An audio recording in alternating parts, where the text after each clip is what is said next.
آپ نے سنا ہوگا کہ سیدہ فاطمہ کی زندگی پر ایک وقت ایسا بھی آیا، ایک دن ایسا بھی آیا سیدہ فاطمہ کی زندگی کا کہ آپ کی چادر تطہیر، چادر انور اتنی پھٹ گئی تھی کہ پہننے کے قابل نہیں تھی۔ آج کوئی قوم کی بیٹی کی یہ پوزیشن نہیں۔ اگر میری بہنیں موجود ہیں تو سیدنا مولا کائنات علی کرم اللہ تعالی وجہہ الکریم نے سیدہ سے فرمایا، فاطمہ تمہاری چادر اتنی پھٹ گئی ہے کہ پہننے کے قابل نہیں ہے، اپنے بابا سے ایک چادر مانگ کر کے لاؤ۔ یہ بات میں نے کئی جگہ بیان کیا ہے، لیکن آج میں عنوان کی مناسبت سے اپنی بہنوں کی خصوصی توجہ چاہتا ہوں۔ تجوریاں بھر بھر کر دوپٹے گھر میں رکھنے کے بعد بھی عزت کو وہ حفاظت نہ دی گئی جو سیدہ فاطمہ نے پیون والے کپڑوں میں اپنی عزت کو تحفظ عطا کیا۔ مولا کائنات کہتے ہیں جاؤ اپنے بابا سے ایک چادر مانگ کر کے لاؤ کہ تمہاری چادر پہننے کے قابل نہیں ہے۔ سیدہ نے کہا کہ مجھے حیا آتی ہے، آپ خود ہی تشریف لے جائیں اور بابا سے عرض کریں کہ وہ مجھے چادر دے۔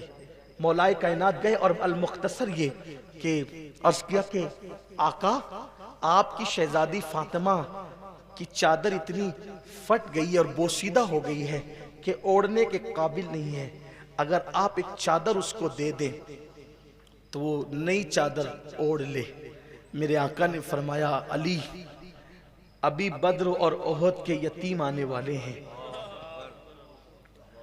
بدر اور احد کے یتیموں کا حق دینا بھی باقی ہے، محمد کی بیٹی کو چادر ابھی کیسے دی جا سکتی ہے؟ یہ اللہ کے حبیب علیہ السلام نے مولا کائنات سے فرمایا البتہ اس وقت میرے پاس اونٹ کا چمڑا گھر میں پڑا ہوا ہے، فاطمہ سے کہنا کہ یہ اونٹ کا چمڑا لے اور اپنے دوپٹے میں پیون لگا لے۔ مولا کائنات کو اونٹ کا چمڑا لے کر کے آئے۔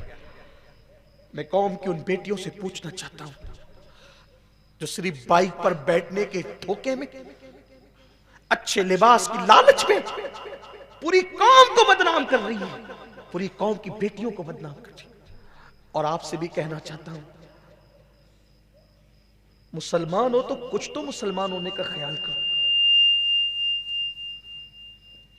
اونٹ کے چمڑے کو اٹھا کر کے لایا گیا، سیدہ فاطمہ نے اونٹ کے چمڑے کا پیون اپنے دوپٹے میں لگایا اور جب سر پہ رکھا تو اتنی دیر میں اللہ کے رسول تشریف لائے۔ بیٹی کے سر پہ دوپٹہ اونٹ کے چمڑے کے پیون کا دیکھ کر حضور سے رہا نہیں گیا۔ باپ آخر باپ ہوتا، جو بیٹیوں کے باپ ہیں انہیں پتا ہے کہ باپ کے دل میں بیٹی کے لیے جذبات کیا ہوتے ہیں۔ باپ اگر عام انسان ہو تو بیٹی کے بارے میں اس کے جذبات اتنے حساس ہوتے ہیں۔ جس کا بابا رحمت للعالمین بیٹی کے سر پہ اونٹ کے چمڑے کا پیون کا دوپٹہ دیکھا، آنکھوں میں آنسو آ گئے۔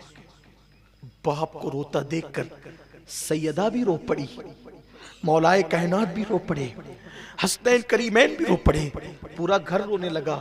تو میرے آقا نے اب ان آنسوؤں کا خاتمہ اس طرح کر دیا، فرمایا فاطمہ کیا تم اس بات پہ خوش نہیں ہو کہ قیصر و کسریٰ کے بادشاہوں کے لیے دنیا کی نعمتیں ہیں، محمد اور آل محمد کے لیے جنت کی نعمتیں؟ یہ کس کے لیے تھا؟ ہمارا ایمان ہے اگر سیدہ فاطمہ چاہتی ہر دن جنت کا نیا لباس آتا، ہر دن آتا، ہر دن آتا، لیکن فاطمہ تو زہرا کو احساس تھا میں تو جنت کا لباس منگا لوں گی کیونکہ میرا بابا پوری کائنات کا بادشاہ ہے، پوری کائنات کا مالک ہے، خالق کل نے آپ کو مالک کل بنا دیا، دونوں جہاں ہیں آپ کے قبضہ و اختیار میں۔